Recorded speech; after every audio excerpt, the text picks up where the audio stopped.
I certainly am seeing more and more people now in my clinics who didn't have a sleep problem, but by trying to optimize in quotes their sleep have actually ended up worsening things for themselves and are now struggling. And I guess the other thing that I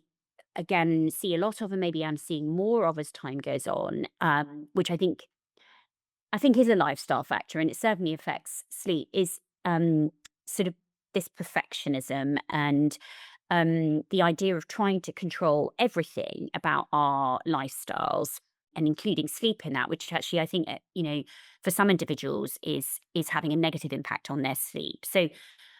whilst we can do lots of things around our lifestyle that might involve a degree of control and perfectionism, and our diet, for example, is a really good example of that, we certainly can focus our time and energy on improving our diet, and that will certainly bring about health benefits for the majority of us. Clearly there is a subpopulation of individuals where an overfocus on diet can cause negative impacts. So, the term sort of orthorexia was coined for individuals who perhaps even become more perfectionist about their food choices.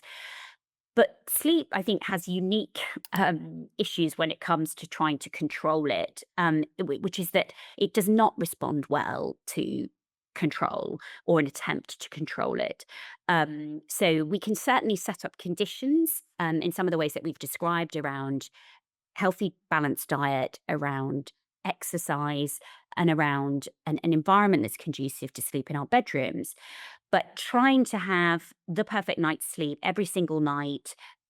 trying to focus on augmenting our REM sleep in some way, or, looking obsessively at data and trying to control and improve that, actually often for sleep ends up worsening the situation. So, I certainly am seeing more and more people now in my clinics who have, I think, got themselves really sort of tied up in knots around their sleep, didn't have a sleep problem, but by trying to optimize, in quotes, their sleep, have actually ended up worsening things for themselves and are now struggling with falling asleep and with maintaining sleep. And again, a paper coined the term orthosomnia for those individuals where, this over focus on sleep has only brought about more problems with sleep than benefits.